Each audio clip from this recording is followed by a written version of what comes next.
Yes, I'm in love. Who looks at you the way I do? When you smile, I can't tell we know each other. Mary, don't give up. How can I show you? I'm glad you're lying. I got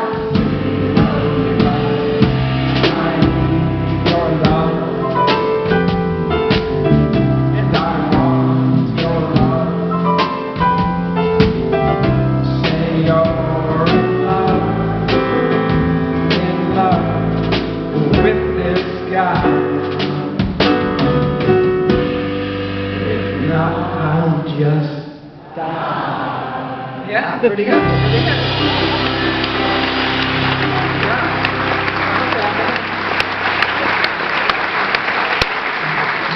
It's a fun song, you know. I mean, what a beautiful lyric. Who looks at you the way I do? You know, I mean, it's over if you can sing that sincerely. You know? Actually, you know what happened? This is the truth. I was. Why did I have to say it's the truth? Of course it's the truth. Is my nose growing? No, this is the truth. We were doing a television show in 1968, and the director, Jack Haley Jr., said, "Why don't you try singing a song? Because I'm tired of photographing you with the trumpet in your mouth." So I said, if I can find a song I think I can handle, I'll give it a go. So I called a friend of mine. His name is Burt Bacharach. Have you heard of this guy? Yeah. Okay. Well, he's a friend. He recorded for our label, A&M Records. And I said, Burt, baby, honey, is there a song that you recorded, maybe you didn't get the right recording, or you find yourself whistling in the shower, you know, one of those songs? Well, he sent me This Girl's in Love with You, which he had recorded with Dionne Warwick, which was nice. You know, I thought it was a pretty good recording. I loved the melody. I thought I could handle it. So I called Hal David, who was living in New York at the time, asked me if he would change the gender for the show.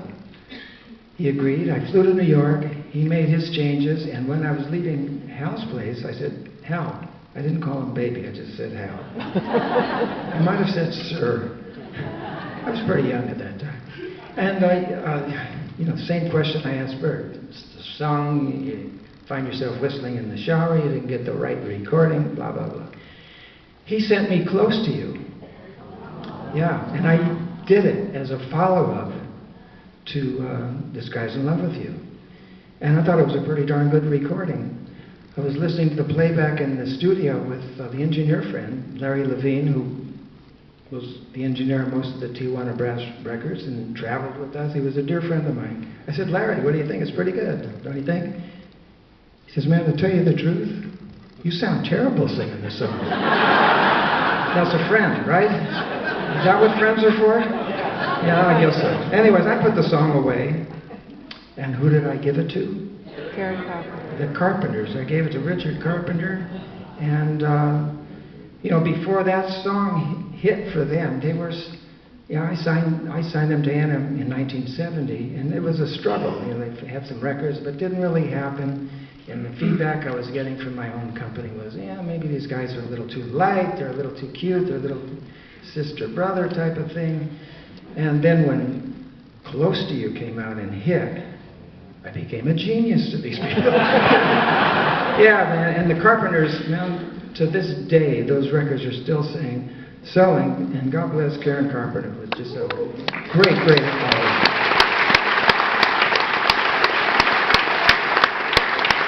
But it was not just Karen, it was the combination. When I met them and I realized that Richard was a student of the record business. I mean, he knew how to record, he knew, you know, echo chambers, he knew recording facilities, he knew how to arrange, he played really good piano, and he knew how to get the most out of Karen's voice.